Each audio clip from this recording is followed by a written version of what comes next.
आपदा को अवसर बनाने का मंत्र बहुत चर्चित हुआ है और फिल्म एक्शन हीरो का हीरो जो कि फिल्म का सुपरस्टार है, गले पड़ी मुसीबत को मौका बनाने से नहीं चूकता। रियल लाइफ का ये स्टार रियल लाइफ में भी स्टार बनकर उभरता है। अलग अलग किरदार निभाने वाले आयुष्मान खुराना ने इस बार लार्जर देन लाइफ रोल किया है और डायरेक्टर अनिरुद्ध अय्यर अपनी इस फिल्म में मनोरंजन की रोलर कोस्टर राइड तो है ही, साथ ही आज के सेलिब्रिटी कल्चर और मीडिया पर कटाक्ष भी है। मजेदार बात तो ये है कि फिल्म देखते हुए कहीं न कहीं आपको यह महसूस होता है कि फिल्म के अंदर एक और फिल्म चल रही है। तो दोस्तों, आज हम एक्सप्लेन करने वाले हैं इन एक्शन हीरो मूवी को। तो वीडियो को शुरू करते हैं और अगर वीडियो अच्छा लगे तो वीडियो को लाइक जरूर कीजिएगा और इसी तरह के वीडियोस पाने के लिए आप हमारे चैनल को सब्सक्राइब भी कीजिएगा ताकि आपको इसी तरह के लेटेस्ट और फ्रेश कंटेंट मिलते रहे। तो फिल्म की शुरुआत होती है एक एक्शन हीरो से। फिल्म में चलती फिल्म वाली इस कहानी का हीरो मानव है, सुपरस्टार है। उसका अपना एक स्वैग है, पर्दे पर भी और निजी जिंदगी में भी। मानव सुपरस्टार के साथ साथ यूथ आइकॉन भी है, जिसके पास जितना स्टारडम है उससे कहीं ज्यादा पैसा है और बहुत कोशिशों के बाद मानव ने अपनी इस इमेज को तैयार किया है। अब वो एक्शन हीरो है।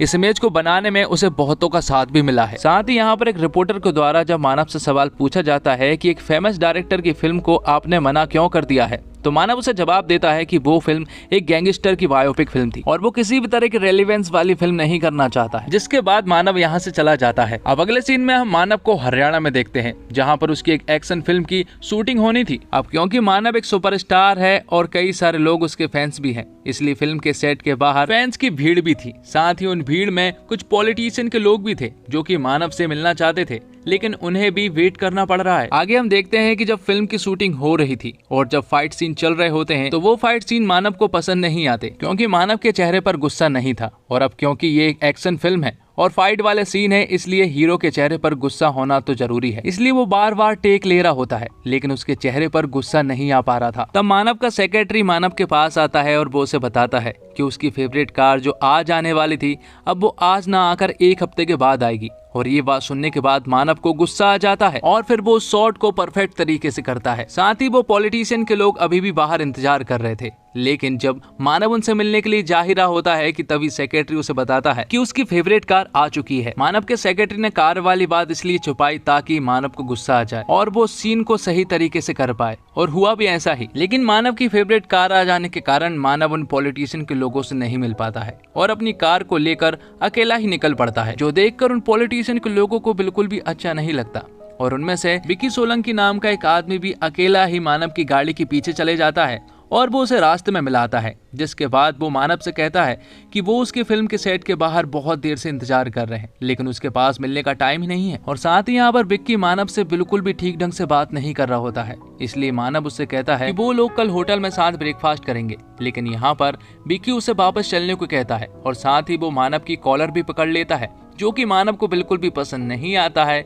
इसलिए वो विक्की को धक्का दे देता है, जिससे कि विक्की दूर जाकर गिरता है। और जहाँ पर विक्की गिरता है वहाँ पर ढेर सारे पत्थर भी थे और उन्हीं में से एक पत्थर उसके सर में लग गया था, जिससे कि उसके सर से ब्लीडिंग होने लगी थी। ये देखकर मानव तुरंत ही विक्की के पास आता है और जब वो विक्की को देखता है तो उसे पता चलता है कि उसकी सांसें बंद हो चुकी है और उसकी डेथ हो चुकी है। ये देखकर मानव को कुछ भी समझ नहीं आ रहा था, इसलिए वो अपनी कार को उठाता है और तुरंत ही वहां से निकल पड़ता है। लेकिन जाते हुए उसका एक साइड ग्लास उसी सड़क पर रह गया था। मानव को मालूम है कि एक बहुत बड़ा इशू होने वाला है। वो घबराते हुए अपने होटल आता है और तुरंत ही न्यूज चैनलों को देखने लगता है। उसे मालूम था कि ऐसी कोई न्यूज तो जरूर आने वाली है, क्योंकि वो बीच सड़क पर हादसा हुआ था और होता भी ऐसा ही है। सारे न्यूज चैनलों पर एक अनजान शख्स की मौत की खबर फैल जाती है। पुलिस ने इन्वेस्टिगेशन करना शुरू कर दिया था और साथ ही यहाँ पर एंट्री होती है विकी सोलंकी के भाई यानी कि भूरा सोलंकी की, जो कि यहाँ का निगम पार्षद है। विकी का भाई वो कैरेक्टर है जो हिंदी फिल्मों में टिपिकल हरियाणा का गुंडा होता है। वो ना पुलिस वाले पर हाथ छोड़ने में एक सेकंड का समय लगाता है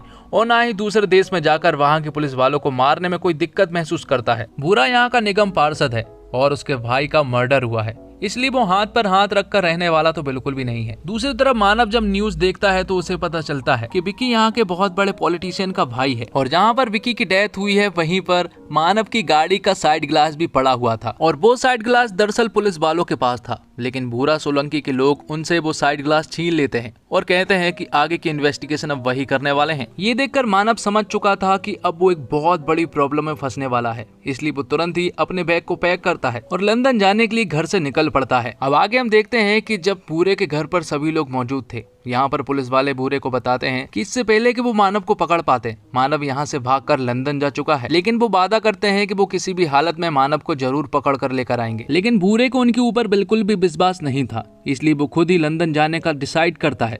साथ ही वो यहाँ पर उन पुलिस वालों को सजा देता है कि जब तक वो वापस नहीं लौट कर आता तब तक ये तीनों पुलिस वाले बिना कपड़े के यहाँ पर रहेंगे। अब आगे हम देखते हैं कि मानव सेफली लंदन पहुंच चुका था और वो कई सालों के बाद लंदन आया था और वो जानता है कि वो यहाँ भी सेफ नहीं रह पाएगा, इसलिए वो अपने घर की डील करवाने के लिए डीलरों को ढूंढने लगता है। दूसरी तरफ हम देखते हैं कि अब भूरे सोलंकी भी लंदन पहुंच चुका था और वो यहाँ पर मानव को मारने के लिए आया था। इससे पहले कि पुलिस उसे पकड़ ले, उससे पहले भूरा उसे मारना चाहता है और साथ ही पूरे देश में मानव एक मर्डरर बन चुका था। कल तक जो मानव देश का हीरो था, आज उसे अपने ही देश में क्रिमिनल और भगोड़ा साबित कर दिया जाता है। पूरी नेगेटिविटी के साथ उसका मीडिया ट्रोल शुरू हो जाता है और उसके खिलाफ जगह जगह पर प्रदर्शन और विरोध होने लगते हैं। साथ ही न्यूज के द्वारा ये बात अब लंदन भी आ चुकी थी, इसलिए यहाँ पर भी मानव सिक्योर फील नहीं कर रहा था, इसलिए वो भी छिप छिप कर रह रहा था। और जब वो मार्केट से घर लौट रहा था तो वो देखता है कि दो पुलिस वाले उसके घर के अंदर जा रहे हैं, इसलिए वो उन्हें देखकर एक पेड़ के पीछे छिप जाता है और थोड़ी ही देर में उसके घर के अंदर से गोली चलने की आवाज आती है और एक पुलिस वाला बाहर दौड़ता हुआ आता है और थोड़ी देर के बाद उस पुलिस वाले को भी गोली मार दी जाती है। और ये सारा काम किसी और ने नहीं बल्कि भूरा सोलंकी ने किया है, जो कि मानव के घर से बाहर आता है और उसने मानव को भी देख लिया था। मानव ने भी भूरे को देख लिया था, इसलिए वो तुरंत ही भागता है। उसके पीछे पुलिस भी पड़ गई थी, लेकिन मानव यहाँ पर किसी तरह से उनसे छुटकारा पाता है, लेकिन पुलिस वाले अभी भी उसका पीछा नहीं छोड़ रहे थे। तब मानव यहाँ पर एक आदमी से कार छीनता है और कॉल लगाकर अपने लोगों से हेल्प लेने की कोशिश करता है, लेकिन कोई भी उसकी मदद नहीं कर पा रहे थे।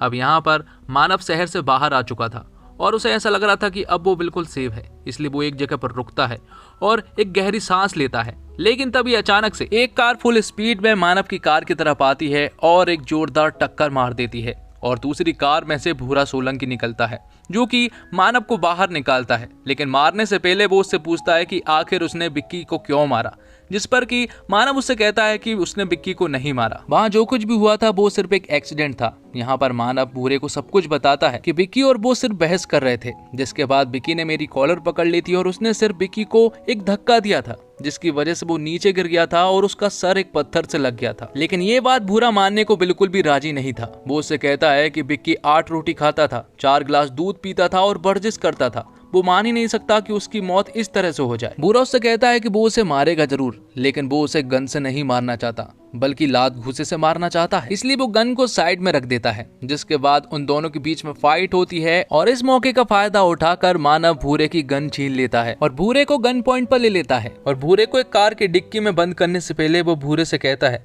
कि अगर वो बाई चांस इस कार की डिक्की से बाहर निकल आया तो वो वापस चला जाए। जिसके बाद मानव उसे कार की डिक्की में बंद करके वहां से चला जाता है। अब मानव घर आ जाता है, जहां पर साहिल नाम का एक आदमी उसके घर की डील करवाने के लिए हेल्प कर रहा होता है। लेकिन तभी हम देखते हैं कि भूरे उस कार की डिक्की से बाहर निकल आ चुका था और वो सीधा मानव के घर के बाहर आ गया था। और जब साहिल घर के बाहर आता है तो यहाँ पर भूरे साहिल को बेरहमी से मार देता है और ये सब होता हुआ मानव भी उसे देख लेता है। जिसके बाद मानव पूरी तरह से तैयार हो गया था, क्योंकि मानव के पास भूरे की गन थी। जिसके बाद भूरे जैसे ही मानव के घर के अंदर एंटर होने की कोशिश करता तो यहाँ पर मानव उसके ऊपर गोलियों की बरसात कर देता, जिसकी वजह से उसकी गन की गोलियां ऑलमोस्ट खत्म हो चुकी थी, सिर्फ एक गोली बची थी।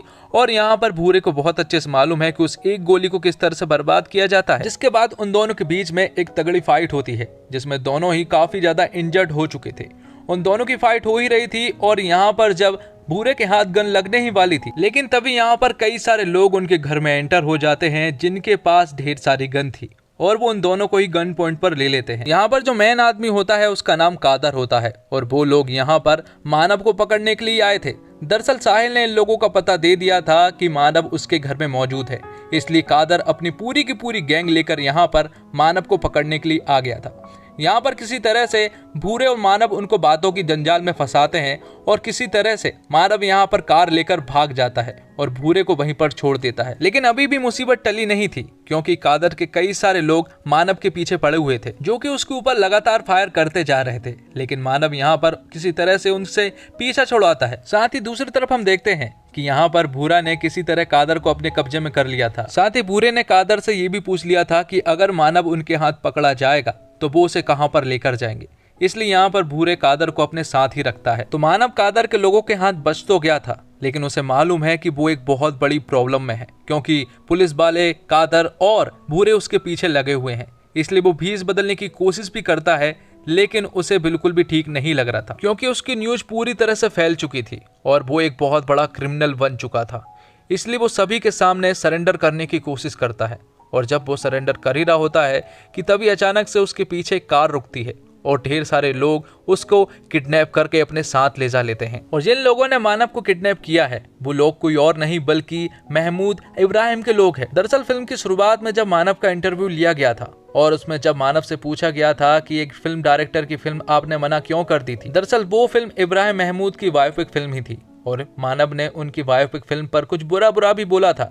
इसलिए यहाँ पर उन लोगों ने मानव को पकड़ कर लेकर आ गए हैं और वो उसे इस चंगुल से बचाना भी चाहते हैं। इसलिए महमूद इब्राहिम एक फंक्शन में डांस करवाता है और अपने साथ एक पिक्चर भी क्लिक कर लेता है, जिसके बाद जब मानव स्टेज पर डांस कर रहा होता है तभी अचानक से भूरे यहाँ पर आ जाता है और फायर करना शुरू कर देता है, जिससे कि महमूद इब्राहिम के लोग उन दोनों को ही पकड़ लेते हैं। जिसके बाद महमूद इब्राहिम भूरे और मानव दोनों से ही पूछताछ करना शुरू कर देता है। यहाँ पर भूरे और मानव महमूद इब्राहिम को सारी बातें बताते हैं। महमूद इब्राहिम दरअसल एक बहुत बड़ा डॉन है, जिसे कि कई सारे मुल्कों की पुलिस पकड़ना चाहती है। तो यहाँ पर मानव महमूद इब्राहिम से कहता है कि उसका काम तो हो गया है, इसलिए उसे अब छोड़ दिया जाए। लेकिन तभी यहाँ पर वो टीवी पर न्यूज देखता है कि उसने महमूद इब्राहिम से हाथ मिला लिया है और उसके ऊपर अब एक क्रिमिनल का टैग लगने वाला था। तो महमूद इब्राहिम को भी अब मानव से कोई लेना देना नहीं था, इसलिए वो भूरे के साइड गन खिसकाता है और मानव को मारने का इशारा करता है। और जब भूरे मानव को मारने ही वाला होता है कि तभी अचानक से मानव भूरे के हाथ को झटकार देता है, जिससे कि वो गोली गलती से महमूद इब्राहिम को लग जाती है, जिससे कि उसकी तुरंत ही डेथ हो जाती है।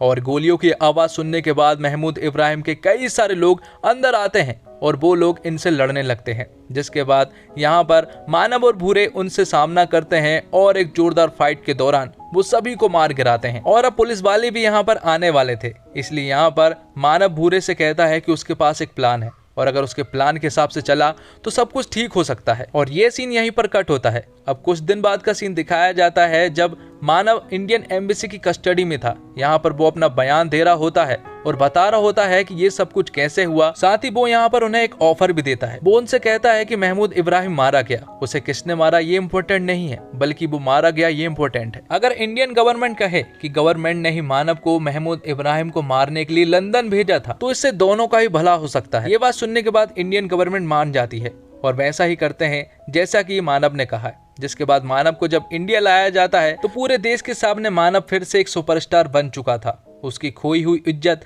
वापस मिल चुकी थी, हर जगह बस मानव के नाम ही छा चुके थे। अब बात आती है कि आखिर भूरे का क्या हुआ और मानव ने आखिर भूरे को कौन सा प्लान बताया था। तो मानव ने भूरे को प्लान बताया था, लेकिन भूरे मानव को मारना चाहता था, क्योंकि अगर वो ऐसे किए बिना वापस गया तो उसका नाम खराब हो जाएगा, क्योंकि वो एक निगम पार्षद है और वहां का बाहुबली भी। तो लाख समझाने के बाद भी भूरे नहीं माना था, इसलिए आखिर में मानव को भूरे को जान से मारना ही पड़ा। तो दोस्तों, फिल्म के डायरेक्टर अनिरुद्ध अय्यर के दिमाग से ही फिल्म की कहानी निकली, फिर उसके स्क्रीन प्ले और डायलॉग पर काम किया नीरज यादव ने। पिछले कुछ समय से हिंदी फिल्में बॉक्स ऑफिस पर असरदार साबित नहीं हुई। इसकी एक वजह ये सुनने और पढ़ने को मिल रही है कि ये कोरोना के पहले की फिल्म थी, कुछ करीब 4-5 साल पुरानी। कोरोना के बाद बहुत कुछ बदल गया, इसके चलते ये फिल्में रिलेवेंट नहीं रह पाई। एन एक्शन हीरो आज के समय की कहानी है। किसी भी कहानी को बड़ी ऑडियंस तक पहुंचाने का तरीका है कि उसे एंटरटेन बनाया जाए, और फिल्म एक्शन हीरो एक तरह से आयुष्मान खुराना के लिए एक सबक है, और ये सबक शायद उन्होंने इस फिल्म को शुरू करने से पहले ही सीख लिया है। जैसे कि स्क्रिप्ट टीम में होता है कि एक बल्लेबाज अगर ना चले तो दूसरा या तीसरा चौथा आकर पारी संभाल सकता है। सिनेमा में भी कुछ वैसा ही है। अगर एक फिल्म में हीरो के साथ दमदार विलन हो और साथ ही कलाकार हो तो दर्शक का ध्यान किसी एक किरदार के ही पोस्टमार्टम पर टिक नहीं पाता है। अनिरुद्ध की होशियारी यहाँ पर काम आई और आयुष्मान ने कैमरे को साथ रखा है। वो बढ़िया एक्टर हैं, अपने हिसाब का काम बढ़िया तरीके से करते हैं और निकल लेते हैं। हालांकि अभी तक उनकी इमेज चॉकलेटी हीरो की बनी हुई थी, जिसके हिस्से में भौकाली डायलॉग आते थे और अंत में जो लड़की का हाथ पा लेता था और सब कुछ ठीक कर देता था। लेकिन यहाँ आयुष्मान खुराना ने अपने ऐप भी दिखाए हैं और एप्स भी। साथ ही आयुष्मान खुराना ने मानव के किरदार में अच्छी एक्टिंग की है, वो इस रोल में जमे हैं। ये किरदार उनकी बाकी फिल्मों से अलग है और आपको आयुष्मान को स्क्रीन पर देखकर मजा आ जाता है। वहीं भूरा के किरदार में जयदीप अहलावत ने जान डाल दी है। जब वो हरियाणवी में डायलॉग बोलते हैं तो खूब तालियां बजती है। जयदीप की एक्टिंग इस फिल्म की जान है। एक्टिंग के मामले में फिल्म अच्छी है, लेकिन कहानी के मामले में उतनी अच्छी नहीं है। अनिरुद्ध अय्यर ने फिल्म को डायरेक्ट किया है। पहला हाफ देखकर लगता है कि आगे और मजा आएगा, लेकिन सेकंड हाफ होते ही लगता है कि कहानी कहां से कहां आ गई है। पहले हाफ में कॉमेडी का तड़का भी अच्छा खासा है और आप खूब हंसते हैं, लेकिन सेकंड हाफ में ऐसा नहीं होता है। ये फिल्म टुकड़ों में अच्छी है और पूरी तरह से आपको बांध नहीं पाती। एंडिंग में आपको लगता है कि एक्शन हीरो तो केजीएफ के रॉकी भाई का पायरेटेड वर्जन है। और अगर आप इस फिल्म को देखना चाहते हैं तो डिस्क्रिप्शन बॉक्स में दी हुई लिंक पर क्लिक करें और इस पूरी फिल्म को आसानी से वॉच कर सकते हैं। और इसी के साथ ये वीडियो यहीं पर खत्म होता है। तो दोस्तों, उम्मीद करता हूँ आपको वीडियो पसंद आई होगी। वीडियो पसंद आई हो तो वीडियो को लाइक जरूर करें और इसी तरह की वीडियोस पाने के लिए आप हमारे इस चैनल को सब्सक्राइब भी करें, ताकि आपको इसी तरह के लेटेस्ट और फ्रेश कंटेंट मिलते रहे। धन्यवाद। जय हिंद, जय भारत।